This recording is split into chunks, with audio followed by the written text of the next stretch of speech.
তদন্ত কর্মকর্তাদের ঘাড়ে মামলার পাহাড়। ছাত্র জনতার বৈষম্যবিরোধী আন্দোলনে হতাহতের ঘটনায় সারা দেশে এ পর্যন্ত প্রায় ২,৩৫০টি মামলা হয়েছে। এসব মামলা দায়েরের ৪ মাস পার হলেও এখনো পর্যন্ত কোনোটিরই তদন্ত শেষ করতে পারেনি তদন্ত কর্মকর্তারা। ৫ আগস্টের প্রেক্ষাপটে পুলিশের মনোবল ভেঙে গিয়েছিল। শুরুর দিকে রীতিমতো হযবরল অবস্থা ছিল পুরো বাহিনী, থানাগুলোতে ঠিকঠাক বসা যায়নি, আতঙ্কে পুলিশও সক্রিয় ছিল না। এর একটা বড় ধাক্কা পড়েছে তদন্ত কার্যক্রমে। সে পরিস্থিতি কাটিয়ে ওঠার চেষ্টা করছে পুলিশ। অন্তর্বর্তীকালীন সরকার গঠনের পর প্রতিটি থানাসহ পুলিশের সব ইউনিটে বড় পরিবর্তন আসে। তদন্ত কর্মকর্তাদের বদলিজনিত কারণে প্রায় সব মামলাতেই নতুন তদন্ত কর্মকর্তা এসেছে। নানান কারণে কর্মকর্তাদের সংখ্যা কম হওয়ায় একেকজনের কাছে অতিরিক্ত মামলার তদন্ত দায়িত্ব পড়েছে। শুধু মামলাগুলো নয়, দীর্ঘ সময় ধরে কয়েক হাজার মামলার তদন্ত ঝুলে থাকলেও তা নিষ্পত্তি করা যাচ্ছে না। এতে তদন্ত কর্মকর্তাদের উপর তদন্তাধীন মামলার চাপ বাড়ছে। সংশ্লিষ্ট তদন্ত কর্মকর্তাদের সঙ্গে কথা বলে এসব তথ্য মিলছে। গত নভেম্বর মাসে বিশেষায়িত দুটি তদন্ত সংস্থা পুলিশের অপরাধ তদন্ত বিভাগ সিআইডি ও police bureau of investigation PBI অন্তত ২৮,০০০ মামলা তদন্তাধীন রয়েছে। এছাড়া ঢাকা মহানগর পুলিশ সহ বিভিন্ন মেট্রোপলিটন রেঞ্জে আরও কয়েক হাজার মামলা তদন্তাধীন।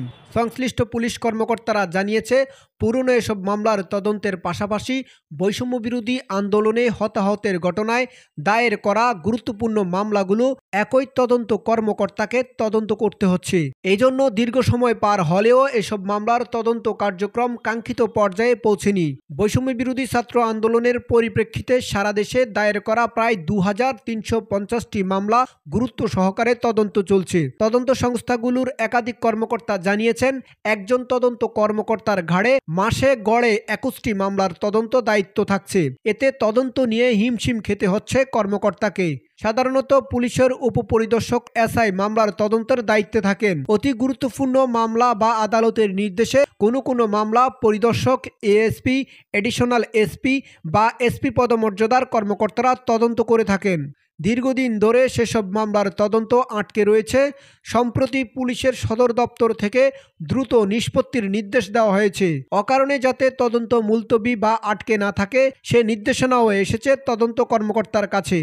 পিবিআইতে তদন্তাধীন ১৪,৫০০ মামলা। পিবিআই সূত্র জানায়, গত নভেম্বর মাস পর্যন্ত সংস্থাটি মোট ১৪,৬৮৪টি মামলার তদন্তাধীন রয়েছে। এর মধ্যে থানায় করা জিআর মামলার মধ্যে ৩,৪২২টি এবং আদালতের দায়ের করা সিআর মামলাগুলোর মধ্যে ১১,২৬২টি মামলা তদন্তাধীন রয়েছে। পিবিআই এই মাসে ৩৩২টি জিআর এবং প্রায় ৩,৫০০ সিআর মামলার তদন্ত শেষ করেছে। সিআইডিতে তদন্তাধীন ১২,৫০০ মামলা। গত সেপ্টেম্বর পর্যন্ত সিআইডিতে তদন্তাধীন মামলার সংখ্যা কেটে দেখা যায়, এই মাসে সংস্থাটিতে ১২,৫১৫টি মামলা তদন্তাধীন রয়েছে। এর মধ্যে জিআর মামলা রয়েছে ৩,৬৪৪টি এবং সিআর মামলা ৮,৮৭১টি।